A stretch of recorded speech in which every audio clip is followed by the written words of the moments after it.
একটু মনোযোগ দিয়ে শুনবেন। একটু মনোযোগ দিয়ে শুনলে বুঝবেন এটা একটি দৃষ্টান্তমূলক উপমা সহ একটি ঘটনা, যেটা আমাদের প্রত্যেকের শেখা উচিত। ঘটনাটি এইরকম: একটা কোম্পানিতে ছিল এক পিঁপড়া। সে প্রতিদিন 9টায় অফিসে ঢুকতো, তারপর সময় নষ্ট না করে সঙ্গে সঙ্গে কাজে বসে যেত। সে যে পরিমাণ কাজ করত তাতে কোম্পানির উৎপাদন হতো প্রচুর, এবং এর ফলে সে আনন্দের সঙ্গেই জীবনটাকে নির্বাহ করত। ওই অফিসেরই সিইও অবাক হয়ে দেখত এই পিঁপড়েটি কোনো ধরনের সুপারভাইশন ছাড়াই প্রচুর কাজ করছে। তখন একদিন সিংহ ভাবল, পিঁপড়াটাকে যদি কারো সুপারভিশনে দেওয়া হয় তাহলে সে আরও বেশি কাজ করতে পারবে। কয়েকদিনের মধ্যে সিংহটি একটি তেলাপোকাকে পিঁপড়ার সুপারভাইজার হিসেবে নিয়োগ করলো। সুপারভাইজার হিসেবে ওই তেলাপোকাটি ছিল দীর্ঘদিনের অভিজ্ঞতা, আর সে দুর্দান্ত লিখতেও পারত। তেলাপোকাটি প্রথমেই সিদ্ধান্ত নিল এই অফিসে একটি অ্যাটেন্ডেন্স সিস্টেম থাকা উচিত। কয়েকদিনের মধ্যেই তেলাপোকার মনে হলো তার একজন সেক্রেটারি দরকার, যে তাকে রিপোর্ট লিখতে সাহায্য করবে। সে একটা মাকড়সাকে এই কাজের জন্যে নিয়োগ করলো। এই কাজে সে যেসব ফোন কল মনিটর করবে আর নথিপত্রগুলো সে যত্ন করে রাখবে। সিংহ খুব আনন্দ নিয়ে দেখল যে তেলাপোকা তাকে প্রতিদিনের কাজের হিসাব দিচ্ছে এবং সেগুলো বিশ্লেষণ করছে গ্রাফের মাধ্যমে। ফলে খুব সহজেই উৎপাদনের ধারা সম্পর্কে একটা ধারণা নেওয়া যাচ্ছে, এবং সিংহ সেগুলো বোর্ড মিটিংয়ে প্রেজেন্টেশনের আকারে রূপ পেশ করে বেশ বাহবা পাচ্ছে।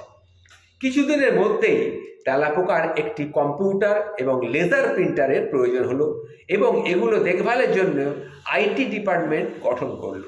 আইটি বিশেষজ্ঞ হিসাবে নিয়োগ পেল একটা মাছি। আমাদের কর্মী পিঁপড়া, যে প্রতিদিন অফিসে এসে প্রচুর কাজ করে মনের সুখে গান গাইতে গাইতে বাসায় ফিরত, তাকে এখন প্রচুর পেপার ওয়ার্ক করতে হয়।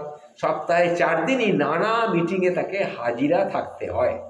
নিত্যদিন এইসব ঝামেলার কারণে কাজে ব্যাঘাত ঘটায়, উৎপাদন কমতে লাগলো, আর সে বিরক্ত হতে লাগলো।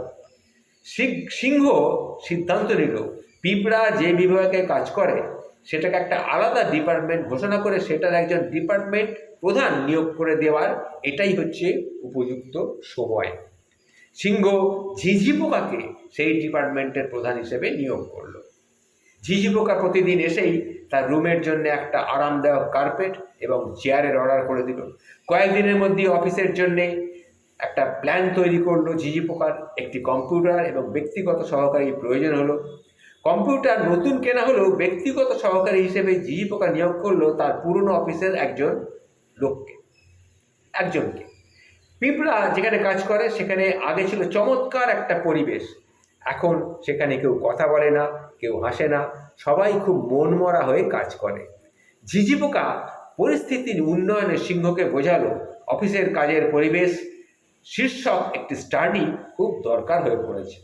পর্যালোচনা করে সিংহ দেখতে পেল পিঁপড়ার বিভাগের উৎপাদন আগের তুলনায় অনেক কমে গেছে। কাজেই সিংহ কয়েকদিনের মধ্যেই একজন কনসালট্যান্টকে নিয়োগ করলো। সেই কনসালট্যান্ট হচ্ছে প্যাঁচা।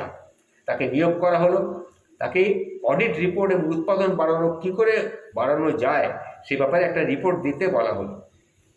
প্যাঁচা 3 মাস পিঁপড়ার ডিপার্টমেন্ট মনিটরিং করলো, সবার সঙ্গে 1-to-1 কথা বলল, তারপর বেশ মোটাসোটা একটা রিপোর্ট পেশ করলো সিংহের কাছে।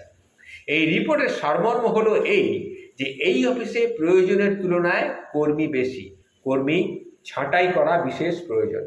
পরের সপ্তাহে বেশ কয়েকজন কর্মী ছাঁটাই করা হলো। বলুন তো কে সর্বপ্রথম চাকরিটা হারালো? ওই হতভাগ্য পিঁপড়া।